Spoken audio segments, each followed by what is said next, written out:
প্রিয় বন্ধুরা, সারা বছর ধরে রিয়েলমি নাম্বার সিরিজের ফোনের জন্য আমরা সবচেয়ে বেশি অপেক্ষা করে থাকি। আর এই নাম্বার সিরিজের ফোনগুলো কিন্তু সবচেয়ে বেশি বিক্রি হয়। তার প্রধান কারণ হচ্ছে দাম মোটামুটি ঠিকঠাক রেখে তারা একটা ভালো স্পেসিফিকেশন প্রোভাইড করার চেষ্টা করে। তো দৌড়গোড়ায় চলে এসছে রিয়েলমি 10 সিরিজের প্রত্যেকটা ফোন কিন্তু রিলিজ হচ্ছে এই নভেম্বর মাসে। আর এখানে রিয়েলমি তাদের 10 সিরিজের আন্ডারে চারটে ফোন কিন্তু বার করছে। Realme 10 4G 5G variant, Realme 10 pro থাকছে অবভিয়াসলি 5G ভ্যারিয়েন্ট, এবং রিয়েলমি 10 প্রো প্লাস 5G থাকছে। আর রিয়েলমি 10 4G ভ্যারিয়েন্টের আনবক্সিংও কিন্তু ইন্টারনেটে পুরো লিক হয়ে গেছে, ঘোরাফেরা করছে। সুতরাং আমাদের কাছে 100% স্পেসিফিকেশন চলে এসছে। আর কি দামের মধ্যে ইন্ডিয়াতে এই ফোনটা লঞ্চ হচ্ছে, বাংলাদেশে আনঅফিশিয়ালি আপনারা পাবেন, আর ভবিষ্যতে অফিশিয়ালি কি দামের মধ্যে রিয়েলমি 10 4G এই ফোনটা আপনারা বাংলাদেশ থেকে কিনতে পারবেন, সমস্ত কিছু তথ্য এই একটা ভিডিওতে আপনাদের বাংলা ভাষায় শেয়ার করব। কি করতে হবে তার জন্য একটা লাইক দিয়ে শেষ পর্যন্ত ভিডিওটা উপভোগ করুন। আর যারা এখনো সাবস্ক্রাইব করেননি, কোনো ভাবনা চিন্তা করবেন না, সাবস্ক্রাইব করে নোটিফিকেশনটা অবশ্যই প্রেস করে অল করে দেবেন। তো বন্ধুরা, রিয়েলমি 10 4G আমি যদি প্রথমেই এখানে ডিসপ্লে সেকশনের কথা বলি, এখানে 6.5 ইঞ্চির অ্যামোলেড প্যানেল থাকছে, 90 হার্জ রিফ্রেশ রেটের কিন্তু সুবিধা দিচ্ছে। তার মানে মোটামুটি আমরা এই রকম টাইপেরই ডিসপ্লে পাই এই প্রাইস রেঞ্জ অনুযায়ী, এখানে কোনো চমক নেই।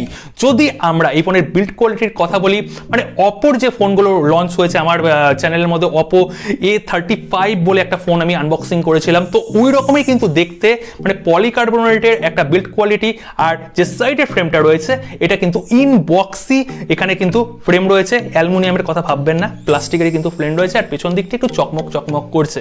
আর পেছন দিকে রয়েছে তিনটে নয়, চারটে নয়, দুটো এখানে ক্যামেরা, ডুয়েল ক্যামেরা সেটআপ দিচ্ছে। একটা হচ্ছে 50 মেগাপিক্সেল আর একটা হচ্ছে 2 মেগাপিক্সেল। এখানে কেন 2022 নয় 2023 বলবো, লাস্টের দিকে লঞ্চ হচ্ছে, তো 2 মেগাপিক্সেল এখনো আমরা বয়ে নিয়ে যাচ্ছি, অনেক কষ্ট হচ্ছে কি বলি। তো এখানে আমরা ফ্রন্টে পেয়ে যাচ্ছি লেফট সাইডে পাঞ্চ হোল 16 মেগাপিক্সেল। আর এখানে কিন্তু আমরা 4K তে ভিডিও রেকর্ডিং করতে পারবো না, ফুল এইচডিতেই ম্যাক্সিমাম ভিডিওগ্রাফি করতে পারবো। তার প্রধান কারণ হচ্ছে প্রসেসর, একটা ভালো 4G processor, promising processor G99 এর প্রসেসরটা দিচ্ছে, যার আনতুতু স্কোর হচ্ছে 4 লাখের থেকে সামান্য একটু বেশি। সুতরাং এখানে পারফরমেন্স কিন্তু দুর্দান্ত থাকছে, গেমিং দুর্দান্ত খেলতে পারবেন, কিন্তু 4K ভিডিওগ্রাফি কিন্তু আপনারা করতে পারবেন না, ভিডিও রেকর্ডিং করতে পারবেন না। আর এখানে 4G নিয়েও সন্তুষ্ট থাকতে হবে, কেননা ইন্ডিয়াতে 5G তো ওই নামকে বাঁচতেই লঞ্চ হয়েছে, এখনো প্রত্যেক জায়গায় 5G আসেনি, এখনো 2 বছর লাগবে। আর বাংলাদেশেও সেম টু সেম একটা দুটো জায়গায় এখানে একটুখানি সিগন্যাল পাওয়া যাচ্ছে। তো এই 4G ফোনটা কিন্তু এখানে এই চিপসেটের সাথে একটা ব্যালেন্স আপনাদের পারফরমেন্স প্রোভাইড করবে। যদি এখানে ব্যাটারির কথা বলি, 5000 mAh এর ব্যাটারি থাকছে, ইনবক্স 33 ওয়াটের চার্জার থাকছে, এটাও একটা ব্যালেন্স দিয়েছে। অবভিয়াসলি টাইপ সি পোর্ট থাকছে, 0.5mm অডিও জ্যাক থাকছে। আর সবচেয়ে বড় কথা, এখানে যে মেমোরি টাইপটা ইউজ করা হচ্ছে UFS 2.2, তার সাথে এখানে কিন্তু মাইক্রো এসডি কার্ডটাও প্রোভাইড করা হয়েছে। এই প্রাইস রেঞ্জের মধ্যে সাধারণত মাইক্রো এসডি কার্ডটা এখানে অনেক কোম্পানি স্কিপ করে, এখানে কিন্তু রিয়েলমি মাইক্রো এসডি কার্ডের সাপোর্টটা দিয়ে দিচ্ছে, এটা একটা প্রমিসিং জিনিস। এইরকম স্পেসিফিকেশন থাকছে। আর যদি সফটওয়্যারের কথা বলি, এখানে আমরা অ্যান্ড্রয়েড 12 ইনবক্স পাচ্ছি রিয়েলমি UI 3.0 এর সাথে, 3.0 কিন্তু এখনই চলছে। আর 4.0 এর আপডেট খুব তাড়াতাড়ি আপনারা এই ফোনটার মধ্যে পেয়ে যাবেন অ্যান্ড্রয়েড 13 এর সাথে। তো এই রকম কম্বিনেশনে এই ফোনটা আসছে। আর এই ফোনটার যদি আমি দাম বলি, প্রথমে কিন্তু গ্লোবাল মার্কেটের জন্য লঞ্চ হবে, পরবর্তী সময় ইন্ডিয়ান মার্কেটে লঞ্চ হবে। তো ইন্ডিয়ান মার্কেটে এই ফোনটার দাম 15 থেকে 16,000 টাকা, এই রকম প্রাইস রেঞ্জেই থাকবে। বেস ভ্যারিয়েন্ট এখানে 4GB র্যাম 64GB, অথবা এখানে 6GB RAM 64GB internal memory, আরেকটা ভ্যারিয়েন্ট থাকবে 6GB র্যাম সঙ্গে 128GB ইন্টারনাল মেমোরি। ধরা হচ্ছে এখানে 6GB র্যাম দিয়ে এখানে বেস ভ্যারিয়েন্ট আনা হবে, 15 থেকে 16,000 থাকবে। আর অফার দিয়ে হয়তো 14,599 বা 14,500 টাকা এইরকম প্রাইস রেঞ্জের মধ্যে পাওয়া যাবে। আর বাংলাদেশে যদি আনঅফিশিয়ালি ধরি, আপনারা মোটামুটি 18-19 এইরকম ধরেন, 18-19 মধ্যে আপনারা পেয়ে যাবেন।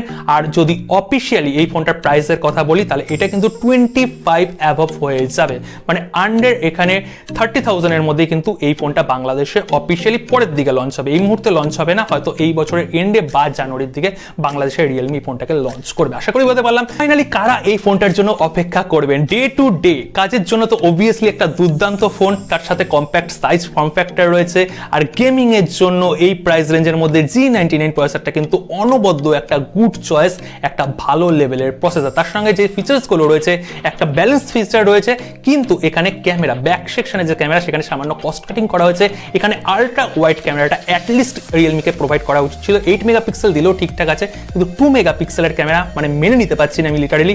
আর 4K ভিডিও রেকর্ডিংয়ের সাপোর্ট তো ভুলে যান, এই প্রাইস রেঞ্জের মধ্যে 4K ভিডিও রেকর্ডিংয়ের আর হয়তো ফোনই আসবে না। তো আশা করি আপনাদের বোঝাতে পারলাম। এরপরে যদি কোনো কোশ্চেন থাকে অবশ্যই কমেন্ট সেকশনে কমেন্ট করবেন। পরবর্তী সময় একের পর এক আরও অনেক নতুন নতুন ভিডিও আসছে, আনবক্সিং আসছে, অবশ্যই পাশে থাকবেন, সাথে থাকবেন।